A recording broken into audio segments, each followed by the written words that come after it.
you have a good understanding of what it could be like to be coming Mhm, from America mhm. and coming into Ghana, and then what it could be like to go from Ghana to America. You know, like Right, whole back right. and The forth. vice versa, and the whole what it is to be in Ghana your entire life and not know any different, because that's the number one limitation for us. You know what I mean? Like the number of people, Ghanaian who live outside, black in the diaspora who live outside and are moving to Ghana are small compared to the majority of the population. So you have to imagine, this is not an exact number or even close to, I'm just going to throw a number out there. Let's say we have 1 million people who are moving, but you have a population of 30 million people who are there and they've been there their whole life and they don't know anything else. You 1 million are going against the grain to try to get them to understand it should be like this. It could be like this. Your life would be better if it was like this. And they're like, we've learned how to manage, so you learn how to manage. And I think that part of the frustration tends to be that I think on the Ghana side, a lot of the frustration is like you Americans coming here thinking that you guys know everything or Hmm. have all the answers. You don't think we've tried, certain things or whatever. And then on the other side of it, it's like, okay, but are we going to keep doing the same thing and not Right. getting any So results? that's 1,000%. There's like, I feel like when you think about Ghana, living in Ghana, the struggles in Ghana, there are so many different subsets of issues that you have to consider. So then you have the locals who've never been anywhere, maybe never been out their city. They don't understand what the hell you're saying. Then you have the people who do travel. They understand what you're saying, but they don't care. And then you have the people who move back and they agree with what you're saying, but one, they've given up on trying to get things done that way, or two, they are trying to get it done, but they don't necessarily want to do it with you, right? So Right. then now you have to figure where do you fit in within that spectrum? How And much that's why fighting I is it going say to fight? you got to find your tribe because Yes, 1,000%. at the end of the Because day, go ahead. I feel like when I was first had it in my mind. So initially, I was in the States and I was in school. I was going to become a lawyer. So my whole goal was grad school, become a lawyer. And with that, I intended to, like, in my late 40s or 50s, move to Ghana and be able to work in Ghana. And I felt like my experience from America was going to help me be able to navigate Ghana well, and work experience, education, all of those things. So while I was in graduate school at the time, I was pursuing a master's in business and my law degree. So I was doing a dual program. And the cost of it, the length of time of it, all of it, I was just like, Yeah. I'd rather put this money into a business, Yeah. because the other aspect of it is, yes, I'm going to have these degrees from America, but how well are they going to apply to the life, the standard, and the way they do things in Ghana? You know, Right. when I pay an arm and a leg for it, is it really going? It's not the same law. It's not the same equivalent. Even if you have an American law degree, when you get here to Ghana, you have to sit the bar. You have to go through Exactly. things, law school there. You still have to do it again. So it almost became like I'm kind of doing things backwards. So I Right. decided to stop with my master's program and just move to Ghana. So at that time, I was super green. I was like, look, they don't know what Ghana has, and I'm about to go out there and show them what I'm capable of. We gonna put people on. We gonna create jobs. We going to be the voice for the people, because it's not that they don't know any better. It's just that they don't know how to do things and whatever else, right? That was my mindset. And then I got out there full time without the assistance of basically like my immediate family. And I was kind of like, Yeah. so Yeah. you guys are willfully slow. So you want to be slow too. Yeah. And it became a thing where it was constantly fighting and battling and trying to push and trying to whatever and it was just like, for what? So there were so many days when I was just like, who told me? And the funny thing was, when I told my mother I was moving to Ghana, she was like, what? I was like, yeah, I'm moving to Ghana. She was like, but I'm all you have. I was like, who told you that? Girl. I was actually just about to ask you, with so many Ghanaians and other West Africans here in America, for the most part, those of them in our age range, they're not even interested in moving back to the continent at all. And then the ones who have been here and moved back, they tend to be older. They tend to, everybody go back home to retire to retire. when they're not actually useful to the population, which is another issue for me.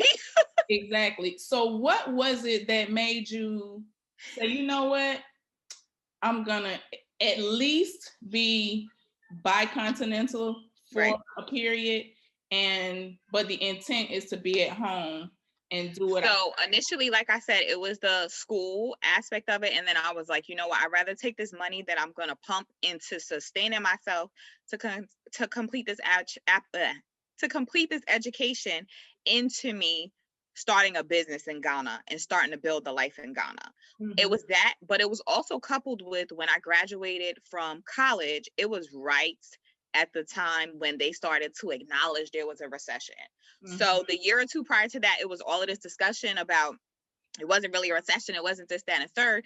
And as a working class person, I was used to being able to apply for jobs, get 2-3 job callbacks in a day. There's been times when I've had 2-3 jobs at a time, and then I was applying for 20, 30, 40 jobs and not hearing from anyone. And exactly. So I was like, no. I was like, and at the time I lived alone and I still had expenses and all of these things. So I was just like, what am I doing? So it was a long period where I was unemployed. I was stressed. I was trying to figure it out. And then when I got a job, it was a job that didn't want to pay me what I was worth. Didn't want to pay for this education that, we were told, go to college, get a good government job, you're going to live a good life, and that's all you got to do. That's what we were oriented to believe. And then I went to college and with the plan of going to grad school, of course, and I wasn't able to find a job that I felt like could even really hold me over. And then when I calculated, what you spend on your education versus what they're willing to pay you, it just didn't feel like I was going to be paid my worth. So I was like, you know what? If I'm going to have to earn my status, earn my quality of life, I'd rather do it in a country where I can build long term, where I have free reign, and where I have the ability to have a monopoly on a market because it's not as saturated. At the time I wanted to do hair and I think I was doing hair and like accessories and other things. And for me, I was like, in Ghana, they don't have quality hair and they don't have quality jewelry and accessories like that at reasonable prices. So I wanted to like increase the quality in the market and give them prices that were reasonable, just because as a Ghanaian going back and forth to Ghana, you see that the women don't look like they have access to the better of things. You know what I mean? Right. They're not on the level as the rest of the world. And I was just like, it doesn't have to be like that. I can make it like simple. Right. I can make it real simple. I could ship over some barrels. I could build out a business. I can give y'all affordable rates and I can just start, moving things. And then when I got there, it was somewhat difficult because they couldn't afford it. Right. And so at that time, right. So this is going to be a long thing. At that time, we were at a point where everybody was talking about repatriating to Ghana. Ghanaians who had money, non-Ghanaians, everybody was repatriating, and they were just talking about how there's so much money in the system and there's so much opportunity and so much. So you getting out there and you like, good, y'all need it, I got it. But then when you get there, you realize y'all need it, but the majority of you can't actually afford it. You can't actually afford it. Exactly. And so business was like super slow and everything else. And I was kind of like, okay, this is more talk than it is actual, you know what I mean? So even now when people are like, oh, Ghana has the highest GDP, and I'm just like, I live there. Don't talk to me about what you read on the internet, okay? Exactly. Because real life is very different. So would you say that because of that, would that be the reason why most young Ghanaians aren't going home? Young Ghanaians who are born and raised in the US? Yeah. Okay, so for my perspective and everything I say here is just from my perspective and my experience.